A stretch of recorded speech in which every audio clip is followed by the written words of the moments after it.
ito, pwedeng ito yung pang-pump sa kanila as initiation. Pang-reset din kasi yun eh. Pero to add to that, no, dito sa Brute Force Breastplate, again, yung cooldown reduction kasi, yung isa sa mga hinahabol yan, and Demon Kite ay narito pero may flicker din! Grabe naman, tinikana naman si Escalera at mukhang hindi na siya makakasetap basta-basta dahil maging si Nats na-cover na yung likod. Wala nang kinakailangan problemahin pa. Binagsak yung Eternal Guard para dumepensa pero yung NetherRealm nakaanda pa din. At ang focus lang naman ng RSG ay yung Torre lang talaga sa gitna dahil cover na talaga at all around this area. Sakop na nila. Wow, parang ganun lang. Nag-reset lang ang RSG. At lalaban muli sila. Aagaw ng Purple Puff. Mahirap ito para sa Onyx. Sobrang laki nila kalamangan dito ng RSG, 4.8k. Tapos meron na dito ang Enchanted Talisman. So, see the prioritization of Aqua pagdating doon sa may items. So, sabi niya, ang pinaka magiging mahirap dito is yun nga si Escalera dahil sa pagbalik ng buhay or lifesteal. Why not pigilan na agad para if ever na meron team fight? Kasi di ba gusto nila pabilis, pasagasa. Pag meron silang nahuli na isa, diretso kill na agad. So parang alam nila na, okay, another ano na tayo, -1 na agad. Another point taken for us. So 8-0 by the way, 8 minutes. So parang every minuto ay nakakakuha ng kill. Dito ang RSG. Take note, bukod sa mga kills ay mga objective din na nalilimit down nila against Onyx. Iniisa-isa na nila. First tier turrets ay basag na rin. Isinunod na nga ni Kusei doon sa may top lane. Talaga nagiging sakit sa ulo ng Onyx Philippines. Yung damage from Kusei. And at the same time, yung ano rin, mga setup mula kay Nats. Kapag nalugi sila, andyan si Aqua for the NetherRealm.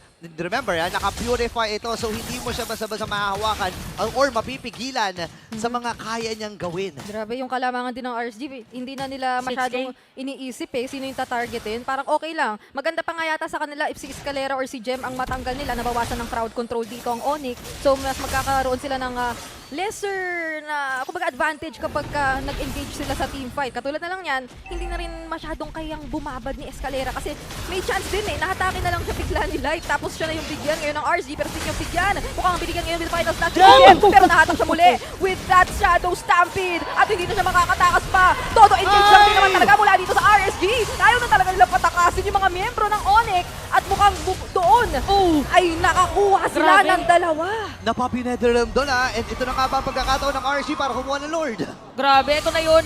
Nakita natin ng moment na yun actually na yung layering of skills again na parang domino effect yung nangyari sa side ng RSG na pagka may nagamit na isa automatic up to 3 seconds gagamitin na yung ibang mga resources kaya naman mabilis na nila makukuha yung Lord. And bukod dun sa Divine Judgment, meron nga din dito nga Shadow Stampede na nagagamit pa yung RSG na kung ikaw yung Onyx para malilito ka, ano ba yung pinaka-counterin natin na crowd control? Kasi yung dito, pwede kay Light, ang mangyari sa kanya is yung pinaka-target nila na gustong kuhanin. Tapos si Aqua na lang yung hahatak dito ng ibang mga players from Onyx and see the huge difference in terms of gold para dito sa ating mga gold laners. 6.4k para dito sa Harith and this is massive for someone na pwedeng mag-scale or mag-snowball na gold lane which is Harith. Yeah, ang hirap nito. Alam naman natin na kapag yung Harith ay nakakuha ng early game or nag-snowball, mahirap talagang pigilan, lalo na yung mga heroes ng Onyx Philippines, wala talagang instant lockdown So ngayon, Torre lang, Lord lang ang punteriya dito ng Onyx Philippines. Nice defense though. Pero ang RSG kasi, hanggat may nakikita silang mga farm resources sa paligid, kukunin at kukunin nila yan. Grabe, ubusin talaga nila yan. At dagdag pa yata sa problema ngayon ng Onyx na yung gugustuhin mong hulihin sana na players ng RSG naka-purify pero bibihira lang nila kinakailangan pindutin dahil sobrang protektado o nakabantay at alalay yung ibang mga members. Si Demon kahit hindi siya nagkukulang sa pagharap tapos yung mga gugustuhin mo rin sana na isiping problema sa Onyx nasasagot na rin ni Nats. Kasi lagi mo siyang makikita na nandun sa likod ng gugulo, ng formation at ng gugulat. Pero speaking of gulat, hindi na ikasa doon ang Divine Judgment. So kahit papaano ito na ba yung oportunidad para sa Onyx para lumaban. Pero hindi mag-iingat yata ang RSG. Si Escalera ngayon ang piniling bigyan. At talagang na-burst down lang agad-agad. Demon kahit siya naman daw magpo-cover ng likod. Si Jem dito nag-primal wrath na nga din. Pero mukhang mapaburst down lang bigla. Eternal Guard nandiyan na rin. Pero Netherlands as well. Sagot ng kung sagot ang ibabato ngayon ng RSG. And with that, dalawa agad ang kanilang napatumba mula sa Onyx.